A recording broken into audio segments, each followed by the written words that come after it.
Hello, everybody. It is Wednesday, the 30th of April, and you guys are all up to other things this evening, so I'm going to make you a short video. We are working on values and relationships, and today I wanted to talk about people pleasing. We're looking at the value of authenticity. I'm just going to read you Drew's definition of authenticity. A commitment to seeking out new. Oh, sorry, no, wrong one. My apologies. That was adventure. Authenticity, a commitment to making decisions based on your own beliefs and values rather than the expectations of others. His action driving questions to play with are: what did I do today that I might be proud of in 5 years? What did I do today that was undeniably me? That was always fun. How did I demonstrate something was important to me today? And so this is just going to be about you checking in with you and ensuring that you're making your decisions based on your values and beliefs, not on other people's. I'm going to share a screen with you. So hopefully you can see all of this. So this is amplify your value, friends and family. My apologies, I'm having trouble speaking today.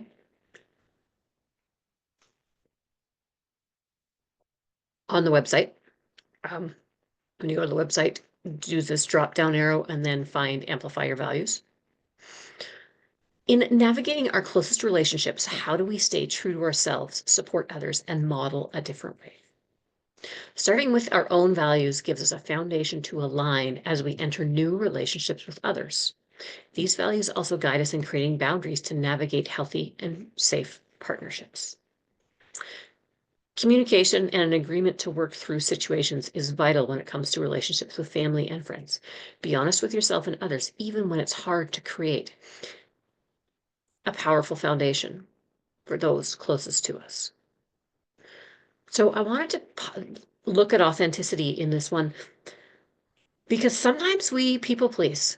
And I want to say people pleasing is the opposite of authenticity. And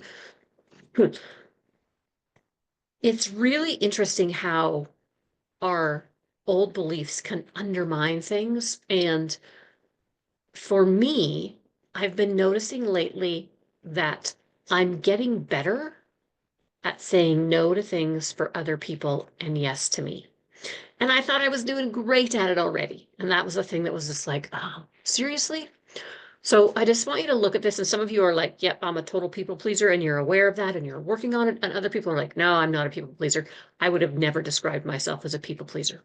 But the amount of times I set my stuff on the side for my children and my husband, even sometimes my friends, I'm like, oh, this is so fascinating. And I don't want to,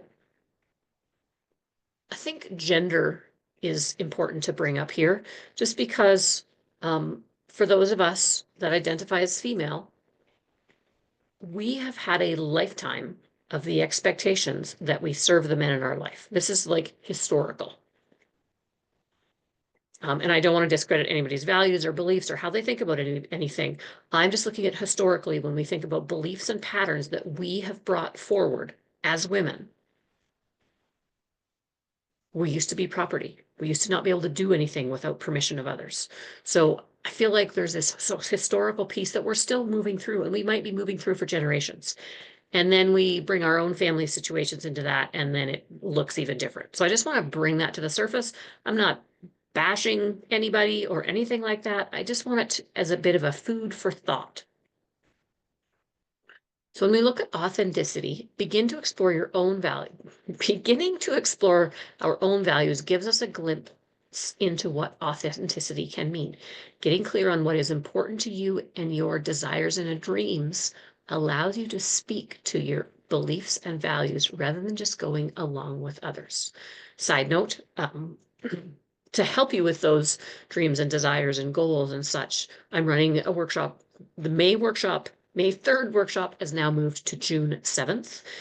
People weren't able to come on the 3rd, and 7th seems to fit better. So come to my house if that works for you, or there's an online component as well. So just a side conversation.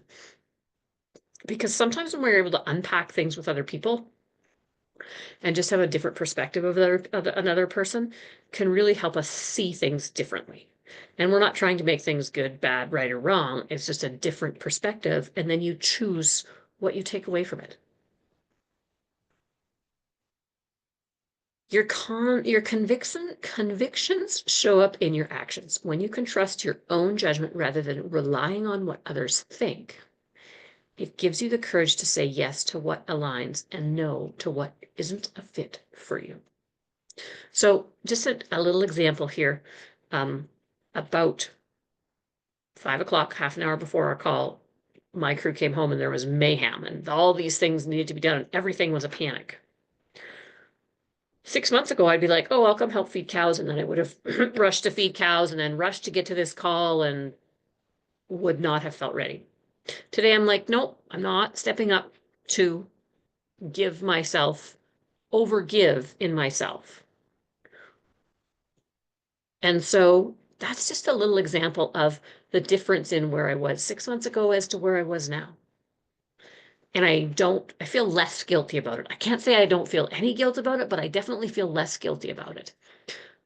So just little things to notice. And like, I love making food for my family, but then sometimes if I get up and make breakfast and lunches for my kids, then that's an expectation. And I'm like, oh, I don't want it to be expected that I show up in the kitchen every morning to make breakfast and lunches. And my children are very capable of doing that. It also takes away from what I'm up to. So there's this finding the equilibrium, bringing ourselves back to center. April talked about equilibrium and balance a couple of weeks ago, is bringing ourselves back to center and then making a choice from there. So here's a few questions to ponder. Where in your life are you people pleasing? Is this person pleasing more? Is this person pleasing more for you or them or both? That makes absolutely no sense. I'll have to fix that. So is this people pleasing, person pleasing, more for you or them or both? So it's like, what do you get out of people pleasing? What quality and what satisfaction or gratification do you get out of people pleasing? And then when we look at those qualities that you might be getting out of people pleasing, for me, it was I felt valued. And that, my kids couldn't live without me. They would starve if their mother didn't feed them. Little sarcasm in that, but not necessarily. So that quality of value, where else can I get that without giving away my time? Next question to contemplate is, what conversations can you have to begin to shift to be more authentic? And so the interesting thing for me, and I don't know if this is a gender thing or a family thing or what kind of thing this is it wasn't always the other person. It was more often me. When my husband will ask me if I can do something, I just have to tell him that I can't. He was in no way, shape, or form forcing me to do something that I didn't have time to do or didn't want to do. That was all me, which then is a bit of a slap in the face for me. And it's just like, oh, seriously, this is all me. I've been stepping up and doing these things to bring value so that he sees me, so I can be helpful, all of those things. And that was me doing that. That wasn't his expectation. And so once I realized that, I was able to say no to more things. And sometimes there's still disappointment that happens when I say no to something. And that's okay too.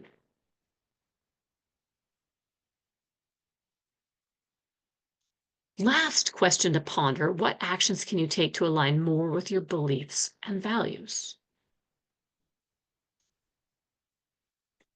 And so when we think about authenticity, my favorite action driving questions is, what did I do today that was undeniably me? Because we all have these amazing, unique qualities that people absolutely love. And sometimes we're like, oh no, people don't love that about me, but they actually do. So it's like, how do you show up and be undeniably you? And just you walking in a room lights it up. And I know that sounds a little corny. And it's true. You don't need to bring things. You don't need to behave in a certain way. You can just show up and it lights up the room and people are happy you're there. So those are some things to think about around authenticity and your own values. And just taking a look of where are you out of alignment? Where are you out of alignment with you being authentic with the people around you? And how might you start to shift that or start to have those tough conversations? Have fun in playing with values around your family and friends. And sometimes you can like bring the value to them and have a conversation with it. Depending on your friendship, you might be able to have the conversation about these values and that you're trying to people please less and that you'd like help. And so maybe when they notice you're people pleasing, then they could talk to you about it or something. I've got good friends that do that. And for me, it's hiding. They're like, you're hiding, Carmen. That's not okay. So play with it, have some fun, involve the people around you, and give yourself permission to be curious and grow the amazing human being you already are. Have an amazing day.